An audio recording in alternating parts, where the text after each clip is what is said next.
महोदय, मैं जब आज आ रहा था संसद में तो हमें एक दिल्ली के व्यक्ति मिले, बोले जरा जाके भैया बताना मुझे कि जो व्यक्ति लगातार सबको चोर कहता रहा, आज उसी को सही ठहराने कैसे लोग बैठे हैं।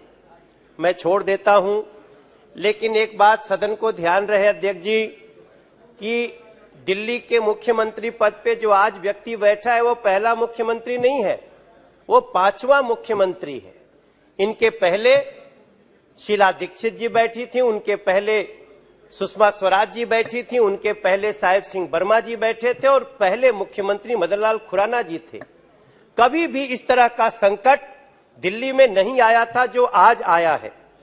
अभी थोड़ी देर पहले हमारे एक सदस्य लोक लाज की बात कर रहे थे, बिहार के नेता हैं। बिहार के नेता के मुंह से लोक लाज सुन के हमको हमारे भोजपुरी का एक कहावत याद आ रहा था कि सुपवा बोले तो बोले चलनियो बोलत अटे, जना में 72 छेद बाटे। फिर भी सभापति महोदय, हम भी चुन के आए हैं। हमारे साथियों ने कई बार कहा वो चुन के आए हैं, चुन के आए हैं, चुन के आए हैं। हम भी चुन के आए हैं, 2-2 बार चुन के आए हैं। और यही नहीं, हम निगम में भी चुन के आए हैं और ये सभी चुन के आए हैं जो ये कानून बनाने वाले लोग हैं। लेकिन पता नहीं क्यों उनको अपने ही कानून बनाने की क्षमता, योग्यता पर संदेह हो गया है। कोई बात नहीं, डिसाइड करेगी देश की जनता। जब कोविड आया था तो याद करिए क्या हुआ था। देश के गृह मंत्री अमित शाह जी सड़कों पे थे। जब कोविड आया तो ये अस्पताल दिल्ली का दौरा कर रहे थे और जो दिल्ली का मुख्यमंत्री थे वो कहीं अंदर बैठ करके पता नहीं कौन सी मच्छरदानी ओढ़ के बैठे हुए थे। जब हमारे दिल्ली में बाढ़ आया तो अमित शाह जी की व्यवस्था संभाल रही थी और ये व्यक्ति के घर में जब पानी घुसने लगा तब जाके, जैसे कभी कभी वो बिल में पानी जाता है तो कुछ जानवर निकल के आ जाते हैं, उस तरह से ऐसा देखा हमने और दिल्ली बर्बाद हो गई। मैं आज आपको बड़ी विनम्रता से कहना चाहता हूं सभापति महोदय, तब या तो दिल्ली के मुख्यमंत्री शीश महल में सो रहे होते हैं या तो शराब घोटाले की प्लानिंग कर रहे होते हैं। मैं बड़ी विनम्रता से आपके सामने अब बताना चाहता हूं कि इस डिबेट से वो व्यक्ति बहुत खुश होगा, क्योंकि उसको तो अब कोई सवाल ही नहीं पूछ रहा है कि जो कोविड में किराएदारों से वादा किया था कि किराएदार लोग भागना मत, तुम्हारा किराया दिल्ली सरकार देगी, लेकिन आज तक किराएदारों को यह सुविधा नहीं मिली। यहाँ के लोग पूछ रहे हैं, हमारे साथियों ने भी कहा यमुना गंदी कैसे हो गई, डीटीसी घोटाला कैसे हो गया, यहाँ पीएम आवास योजना क्यों नहीं चालू है, यहाँ पे आयुष्मान योजना क्यों दिल्ली में बंद हो गई, यहाँ बुजुर्गों का पेंशन क्यों बंद है, यहाँ जल बोर्ड घोटाला क्यों हो गया, यहाँ गरीबों का राशन कार्ड क्यों नहीं 9 साल से बन रहा है। सभापति महोदय, आप वहां बैठे हैं, नरेंद्र मोदी जी देश के प्रधानमंत्री, जहां गरीबों के लिए अनाज कितनी भारी मात्रा में दे रहे हैं। दिल्ली के गलियों में जाइएगा तो अनाज के लिए राशन कार्ड नहीं बनने के कारण लोग रो रहे हैं। और आज जब मैं बात कर रहा हूं, कल शाम को दिल्ली के मुख्यमंत्री को पब्लिक ने पकड़ लिया। पब्लिक ने पकड़कर, पुलिस नहीं होती तो पता नहीं उनका क्या हाल होता। हम चाहते हैं नेताओं पे हमले नहीं होने चाहिए, लेकिन आज दिल्ली इस प्रकार से रो रही है। एक नया कॉलेज नहीं 10 साल में, एक नया स्कूल नहीं।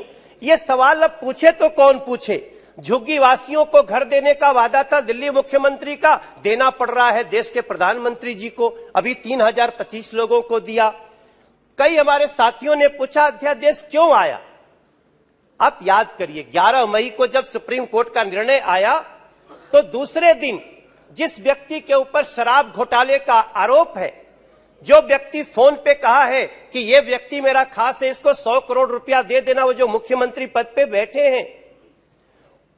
आदेश आने के बाद सुप्रीम कोर्ट की अभी स्पष्टता भी नहीं हो रही है। सुप्रीम कोर्ट, जैसा हमारे कई साथियों ने बताया कि सुप्रीम कोर्ट ने स्वयं कहा कि स्पष्टता को बनाए रखने के लिए यह सदन कानून बना सकता है। उसके बाद भी बिना उस पैरा को पढ़े हुए, पैरा 95 को, इन्होंने तुरंत सवेरे किस अधिकारी का ट्रांसफर किया, जो विजिलेंस ऑफिसर था। मेरे विद्वान साथियों, आप भी सोचो, आप किसका समर्थन कर रहे हैं। मैं तो गृह मंत्री जी से कहूंगा कि मुझे कई एंगल से ये शंका हो रही है कि दिल्ली के मुख्यमंत्री पद पे बैठा हुआ व्यक्ति देश के खिलाफ बहुत बड़ी साजिश कर रहा है। सभापति महोदय, इसकी जांच होनी चाहिए। नहीं, आपको मैं बताता हूं क्यों।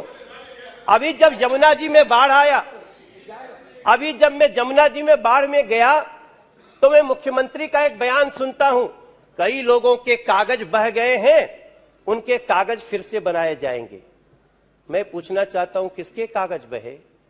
हम तो जिनके जिनके लिए खाना लेकर के गए, जिनके जिनके लिए हम रोटी लेकर के गए, जिनके लिए हम नाव लेकर के गए, वो तो अपना सारा सामान लेकर के सड़क पे सिर्फ टेंट का इंतजार कर रहे थे। कागज किसका बनाने की बात कर रहे हैं, ये जांच का विषय है। क्योंकि मुझे बिहार की महिलाओं ने कहा, मैं आपको वीडियो दे सकता हूं, उनका बयान दे सकता हूं। बिहार की, यूपी की महिलाएं कह रही हैं, हमें तो ये मुआवजा भी देने को तैयार नहीं है। मेरे सभी साथियों, आप विचार करिएगा। और मैं ये बात बताते हुए, हमारे नेता विपक्ष कह रहे थे कि ये किस कारण से ये बिल आ रहा है।